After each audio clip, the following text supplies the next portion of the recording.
population. Now, just about an hour ago, Julian Assange had arrived. He is the editor-in-chief of WikiLeaks. In an appearance, he spoke, and as well as speaking to the crowd. He is one of the few that the police have actually allowed into this area.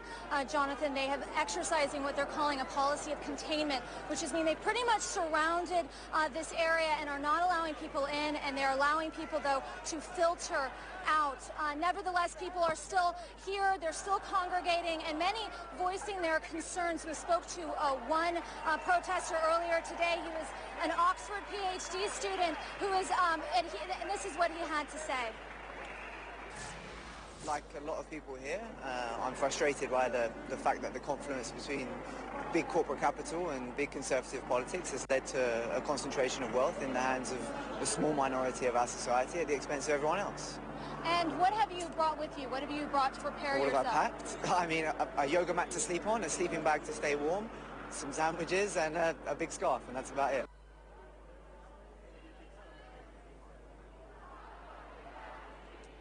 Well, Jonathan, he is not the only one planning to camp here tonight. As you can see around me, people have already pitched their tents, planning to stay for a while, Jonathan. Aaron McLaughlin. In Bangkok, workers are working to protect Thailand's capital from flood waters that have ravaged other parts of the country. People are out in force, giving one another a hand as best they can. The U.S. has donated thousands of sandbags to Thailand. The Thai government has been coping with deadly monsoon floods for 3 months now. CNN's Paula Hacknock-Cox reports on the enormous efforts to get aid to people who needed it. Where people are bringing donations, things like sardines, which is canned goods, very useful for those in the flooded areas that may not have homes anymore, may not have the ability to cook. There's also long life milk back there as well, so you don't need a fridge for it. Now, people have been coming all day, bringing in food, water, clothes for those who've been affected, and also cash, which has been very welcomed by the organisers because they can buy the specifics they know are needed. They've been making up these packs to take further north. Now, as you can see, they're being carried now by the Royal Thai Army, and they're loading them out the back here into a truck, and they will be driven to one of the areas they're needed most. Now, this isn't just this year that this kind of effort has happened. There are floods every single year here in Thailand, and there's also always this donation effort, but it's never been anything like this year. The floods have never been anything like this year, and this is an incredible local effort. In the flooded areas, anyone with a boat is helping the aid effort, transporting food, water and possessions. If you don't have a boat, a rubber tyre will do, even styrofoam. The military drives down the main streets of Samkok, a suburb of Bangkok, which has been turned into a river, handing out aid to those it passes. But aid is slow to reach those along the back streets. This man says it's very bad around here. We really need food. Temples are playing a very big role in the aid effort. Thailand is overwhelmingly Buddhist, and this is where many people are turning for help. This monk tells me whenever we get donations, we share with the villagers. There are also serious concerns of historic statues and temples being damaged if the water doesn't recede soon. But for now, this is secondary to helping those in need. Aid is also coming in from abroad. $1.5 million from China, $1 million from the US. The US is also sending 26 helicopters, crucial to get to these areas that are now inaccessible by road. Paula Hancock's CNN Bangkok. We now take our second break. Stay tuned.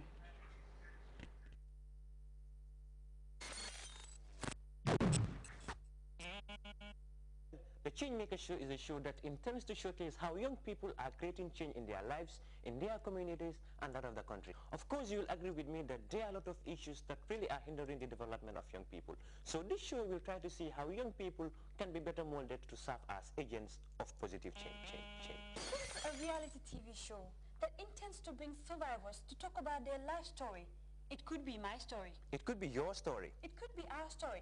We talk about cross-cutting issues like health, Education, entertainment, and social development. be the change that you want to see in the world.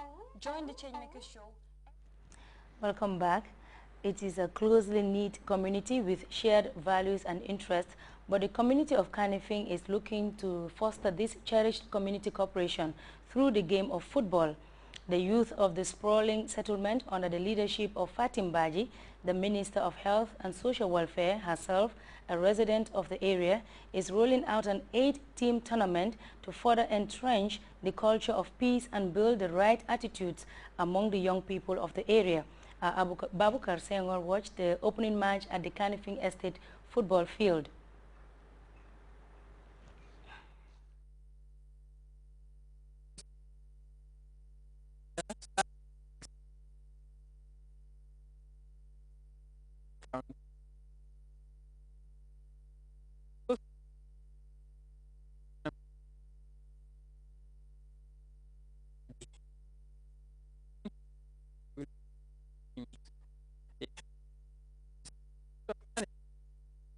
The opening day of the tournament, together with a high-level cabinet representation, perhaps an indication of the high premium that they attach to youth development.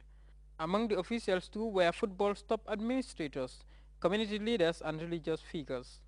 Football's power of uniting people was at its most demonstrative best on this day, and for the young people of Kanifing, both from the layout and estate area, it was a day that will live long in the memories, and for the right reasons too. The football between Kute Jambulu and D&H brought the best out of the two sides.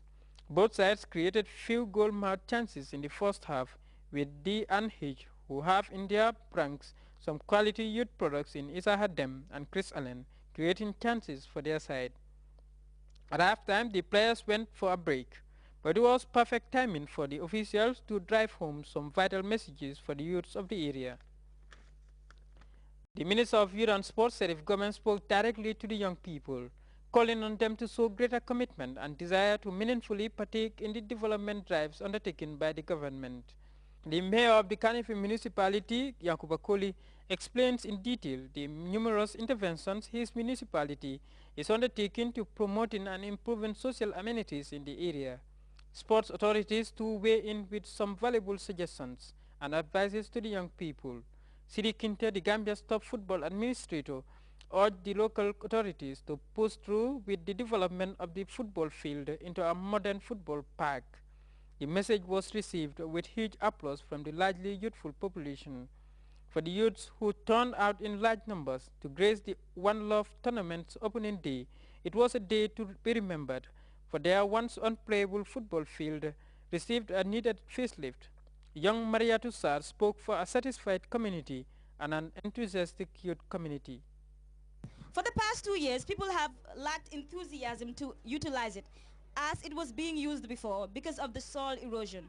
But right now, because of Honorable Fatim Baji and PAFI's tireless efforts, the field has been brought back to life. The deep bond between resident and community is helping provide for a positive change, particularly among the young people.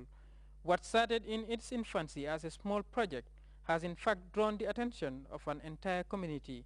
This, the health minister stresses, has been the principal objective of the tournament. Today, what you saw here is a manifestation of the commitment of the leadership, the community, the elders, the religious leaders, even the children. And I just think really we really have something special here. And I'm really so happy. Alhamdulillah, I'm so happy, yeah. Come the end of this tournament, how will you look back on it? I think this is a beginning of something big. I mean, it started small and now it's already big. And if we just keep the momentum, I think only Allah knows how far it'll go, but we can really make a great thing out of this. Back on the football pitch, the two sides, Kute Jambulu and D&H, settled for an entertaining goalless draw to kickstart what organizers hope will be a one-off tournament in the Kanifing area. For Grts Sport, this is Babukar Senghor. And before we go, a reminder of our headlines. Security Watch Africa has conferred the Golden Star Award for Distinguished Leadership in Africa on Professor Jame by virtue of his sterling stewardship qualities. Another batch of patients treated for fertility problems by the President's Alternative Medical Treatment Program has joined the growing